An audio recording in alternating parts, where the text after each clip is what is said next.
অনেকেই প্রশ্ন করে থাকেন যে ইন্ডিয়ান ভিসা পেতে গেলে সেটা হোক ট্যুরিস্ট কিংবা মেডিকেল ডলার এনরোলসমেন্ট করাটা জরুরি কিনা। এইখানে প্রথম কথা হচ্ছে গিয়ে যে ডলার এনরোলসমেন্টের ব্যাপারটা যদি আসে এখানে স্পষ্ট করেই বলা হয়েছে যে ব্যাংক স্টেটমেন্ট অথবা ডলার এনরোলসমেন্ট। আপনার যদি একদম অরিজিনাল ব্যাংক স্টেটমেন্ট থাকে এবং সেটা দেখে যদি তাদের মনে হয় যে না আপনার ব্যাংক স্টেটমেন্টটা আসলেই সত্য, তখন তারা আর ডলার এনরোলসমেন্টের কথা বলে না।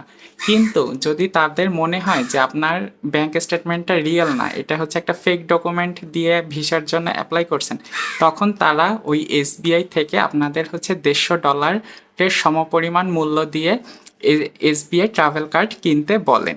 কিন্তু আপনি যদি হচ্ছে একদম প্রপার একদম রিয়েল ব্যাংক স্টেটমেন্ট দেন, 6 মাসের ব্যাংক স্টেটমেন্ট দেন, তখন আপনাকে এটা কিনতে বলবেই না। সেটা হোক আপনার ঢাকা আইভ্যাক বা খুলনা আইভ্যাক। আজকে 13ই আগস্ট আমি খুলনা আইভ্যাকে আমার নিজের ট্যুরিস্ট ভিসার আবেদনপত্রটি জমা দিয়ে আসলাম। তো আমার ব্যাংক স্টেটমেন্ট দেখে কিছু সময় নিয়ে তারা খুব ভালো করে পর্যবেক্ষণ করে দেখলো, তখন তাদের সন্দেহজনক কিছুই মনে হয়নি। আমাকে কিন্তু তারা এই ডলার এনরোলসমেন্টের কথা কিছুই বলেনি। সবার জ্ঞাতার্থেই এই ভিডিওটা করা। আর যদি আপনাদের কোনো প্রশ্ন থাকে তাহলে অবশ্যই কমেন্ট বক্সে কমেন্ট করবেন, চেষ্টা করব উত্তর দিয়ে যাবার।